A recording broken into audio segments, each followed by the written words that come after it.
we do have some bigger storms in parts of the state. You can see a lot of lightning in some spots down near Lamar. Like I said earlier, we've actually had some damage to some trees. Heavier rainfall on the western slope right now. Now here in the downtown area, we've really avoided most of this so far. If I take away the satellite or the lightning, you can again see that there are some heavier pockets of rain across Colorado. We do have one severe thunderstorm. It's down near Pueblo right now. This is in place through 5:45. A lot of small hail in the area and some really heavy rain and gusty winds. Back up into the Denver area, we did have some heavier pockets of rain rolling through earlier, mainly to the south and near Littleton. There has been some light rain for us, but you can see most of that is skirting on through, and behind it, a little dry pocket. So if you have any softball games or anything like that tonight, I know it's popular in the summer, you may have a little bit of rain for some of those games tonight. Southern Colorado, Salida, you've had some heavier rainfall, and near Montrose right now, and Telluride and Nucla, and even in the Delta area, you can see some of that heavier rain. Our weather watcher, Dale, reporting 0.15 inches of rain just in the North Highlands Ranch area. Again, some southern parts of the city did see a little heavier pocket of rain roll through. We still have this area of high pressure parked over us, and it's going to continue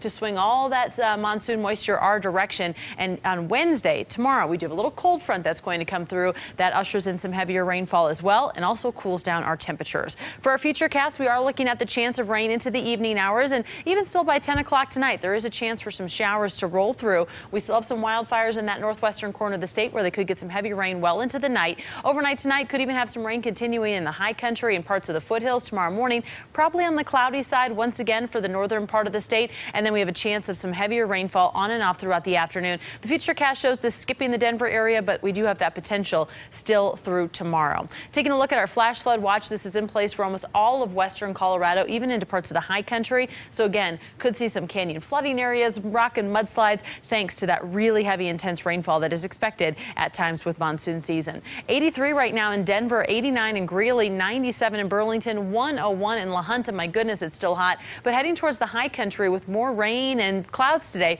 68 right now in Avon, 72 in Craig, 73 in Grand Junction, 75 degrees here downtown. Actually feels pretty nice outside right now. Winds just a little breezy at 12 miles an hour. Earlier today, though, 95 degrees. It was so cloudy today in Denver with a little sunshine, but we still got pretty hot. 93 degrees in the downtown area. Tonight, 63 in Denver and Greeley, 64 in Fort Collins, 65 out in Burlington, a lot of 50s in the mountains. Tomorrow, cooler outside. Thank goodness we get a break from the heat. 83 in Denver, 82 in Greeley, but still in the 90s down in Lamar, La Junta. At least you're not at 101, 77 in Eagle and Steamboat. For your 5-day forecast, we do stay pretty cool for a couple of days. Through Thursday, we're in the low 80s. Then on Friday, slightly lesser chance for some storms. And by the weekend, we're building back up into the upper 80s, maybe even some low 90s around here with some sunshine. But good to get some rain. We will be watching for flooding. Nice to finally see heavy rain on that forecast. Yes. All right. Fingers crossed. Thanks.